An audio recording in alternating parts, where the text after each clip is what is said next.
أمري واحلل عقدة من لساني يفقهوا قولي ربنا زدنا علما. அஸ்ஸலாமு அலைக்கும் வரஹ்மத்துல்லாஹி வபரகாத்துஹு. வெல்கம் டு கீழு ஜன்னாயம். தஸ்னிம் எல்லாரும் எப்படி இருக்கீங்க? நல்லா இருக்கீங்களா? அல்ஹம்துலில்லாஹ். வீடியோக்குள்ளே போகிறதுக்கு முன்னாடி நான் லாஸ்ட் வீடியோவில் கேட்ட கொஷனுக்கு ஆன்சர் என்னன்னு பார்க்கலாம். நான் என்ன கொஷின் கேட்டேன்? பெற்றோர்களுக்கு அல்லாஹ் கொடுத்த பரிசு எது? இதுக்கான ஆன்சர் பிள்ளைகள். இன்னைக்கு நான் குரான்ல இருக்கிற ஒரு ஆயத், இதை ஓதுனா நமக்கு கிடைக்கும் பலன், இதை பத்தி தான் சொல்ல போறேன். குரானில் உள்ள ஒவ்வொரு எழுத்தும் ஒவ்வொரு வசனமும் சிறப்பானவைதான். ஒரு எழுத்தை ஓதினாலும் 10 நன்மைகள் கிடைக்கும்.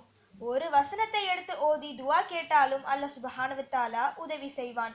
இருந்தாலும் சில வசனங்களுக்கு கூடுதலாக சிறப்புகள் இருக்கு. அப்படிப்பட்ட ஒரு சூரா தான் அல் ஃபாத்திஹா, அதாவது அல்ஹம்து சூரா.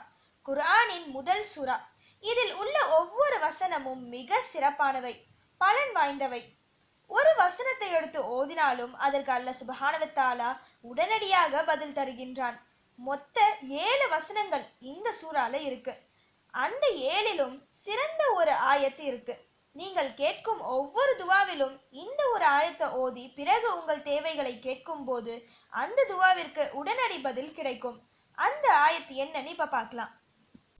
இய்யாக நஅபுது வ இய்யாக நஸ்தஈன்.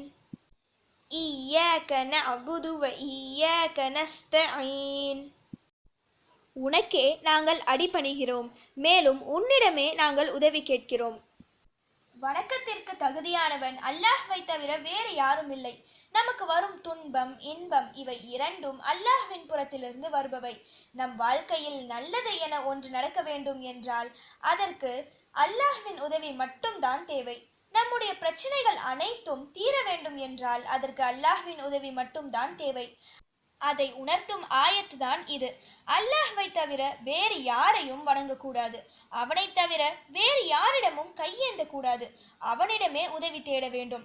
இது நம் மார்க்கத்தின் மிக முக்கிய கொள்கை. அது சுருக்கமாக இந்த ஒரு வரியில் உள்ளது. சின்ன வசனம், ஆனா சக்தி வாய்ந்த, பலன் வாய்ந்த வசனம். இந்த வசனத்தை முழுமையாக உணர்ந்து ஓதி பிறகு உங்கள் தேவைகளை, கஷ்டங்களை சொல்லும் போது மறுபேச்சுக்கே இடமில்லாமல் அல்லாஹ் சுப்ஹானஹு வ தஆலா உங்கள் அனைத்து கஷ்டங்களையும் நீக்கி நீங்க கேட்டதை தருவான். ஒரு முறை இந்த ஆயத்தை ஓதி துவா செஞ்சு பாருங்க, நிச்சயம் உணர்வீர்கள். நீங்கள் கேட்கும் ஒவ்வொரு துவாவிலும் இந்த ஆயத்தை சேர்த்து கேளுங்க. அதிகமா துவா செய்யுங்க. என்னையும் உங்க துவால சேர்த்துக்கோங்க. ஓகே, இப்ப ஃபைனலி கொஷின் டைம்.